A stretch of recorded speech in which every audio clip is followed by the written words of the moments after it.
Hi, my name is Riley Allen. This is my review of Season 1, Episode 4 of Star Wars The Clone Wars titled Destroy Malevolence. This is the third and final episode in the Malevolence arc, and I think it is the weakest one.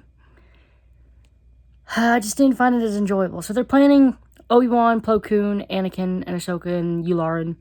They're all planning to destroy the Malevolence. Okay. They're trying to get reinforcements from Luminara unduly, but, she's too far away, she's holed up, and so they gotta do this themselves. Out comes a ship bearing Padme and 3PO.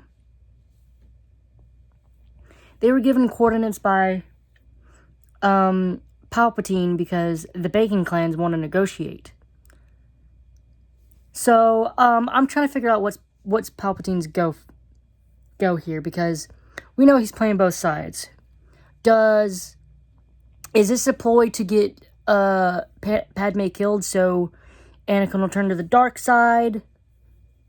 Is this him realizing that the Malevolence is too OP and it'll end the war for the Separatists a bit too sooner than he likes, while not going his way, so he needs the Malevolence, and he's sending Padme because that'll be the kick in the pants that Anakin needs to destroy the Malevolence? Or what's the go here? I'm leaning towards the first. Really leaning towards the first. Also, it kind of help. Also, I need to know, does Palpatine factor in Anakin is also there? Does he know this? I'm assuming he probably would. Anyway. Padme says they should continue on their mission to fire the ship, but this is Anakin. He's gonna burn the world down. He's gonna burn the universe down before he ever endangers Padme. So, he calls it off, and he leads a 2-man, 1-droid mission to rescue her. So, they go in, him, Obi-Wan, and R2, they go in, and they manage to meet up with Padme, although they're communicating between each other, and Grievous over here. So Grievous ends up leading a troop to the hyperdrive to fight Obi-Wan. Because, meanwhile, R2 now has to go find C-3PO, because C-3PO got separated, while Padme and Anakin go to the bridge to make sure the hyperdrive doesn't ever get fixed. Meanwhile, Plo Koon, Yularen, and Ahsoka are just standing on the bridge of the whatever the hell Anakin's or Obi-Wan ship is called, just kind of twiddling their thumbs like, yep, this is gonna go good. So they, man,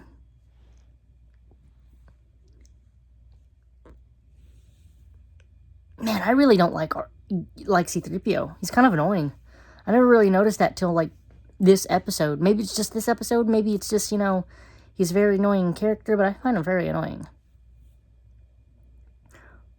Also, I love that we got some flirting between Anakin and Padme.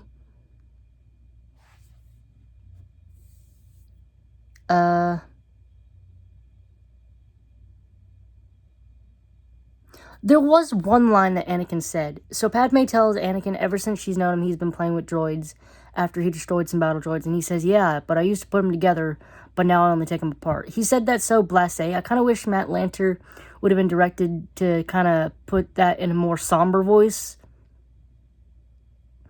Because at this point in time, I don't think Anakin wants this war. He wants this war to end because Anakin is still at heart a very good person, bar the Tusken thing.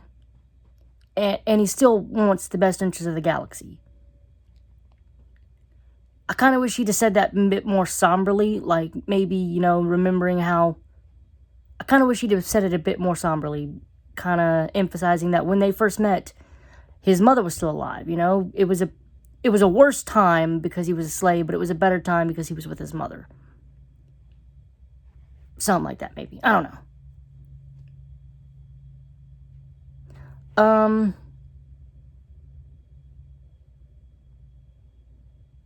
So they end up, tampering with the Navicomputer, which means when they all make their escape, it ends up rocketing towards the moon and destroying. Meanwhile, they're getting chased by fighters, and Padme goes around the ship and starts manning the guns, and Obi-Wan says, well, aren't you right at home? Or he says something like that. I'm just like sitting here thinking, Obi-Wan knows. Obi-Wan definitely knows. Your asses are not subtle. He knows. He knows something, at least. So they destroy the ship. Granted, General Grievous gets away. He also does the one thing that I don't think anyone should ever do. He closes the phone. He hangs up the phone on Count Dooku. So I need to know, do the Jedi get medals? Like, they're technically generals, so they should get some type of war medals. I feel like them destroying this monstrosity that's been taking out fleets with a capital F, should get them, like, the highest medal.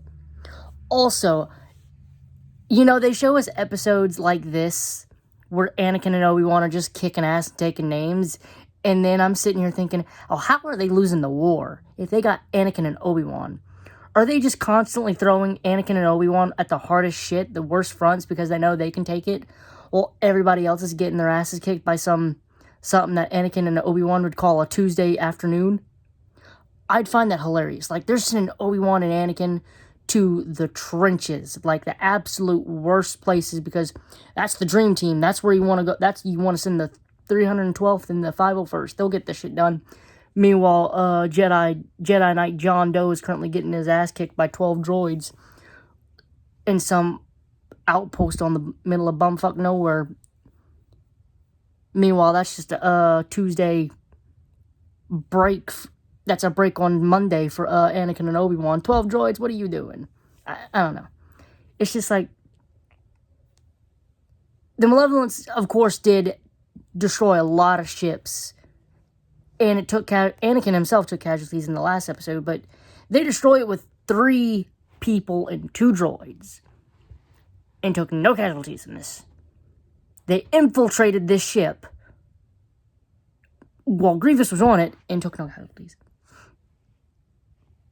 So it just kind of boggles my mind that they are losing this war, or at least the war is not absolutely won.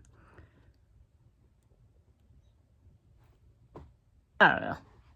But I guess there is a lot of major fronts going on. The galaxy is a very big place, and, you know, just because Obi-Wan and Anakin are kicking ass and taking names, like I said, doesn't mean everybody else is doing it. So, you know. Like, there's going to be good admiral and generals on the separate sides, and, you know, the shitty generals on the Republic side, because the Jedi are not fighters for general. They're fighters, but, you know, not generals, so of course they're going to suck. I couldn't really rock with this episode, though. I'm going to give it a 6 out of 10. Thanks for watching the video. Leave a like, comment, subscribe if you want, and I'll see you next video.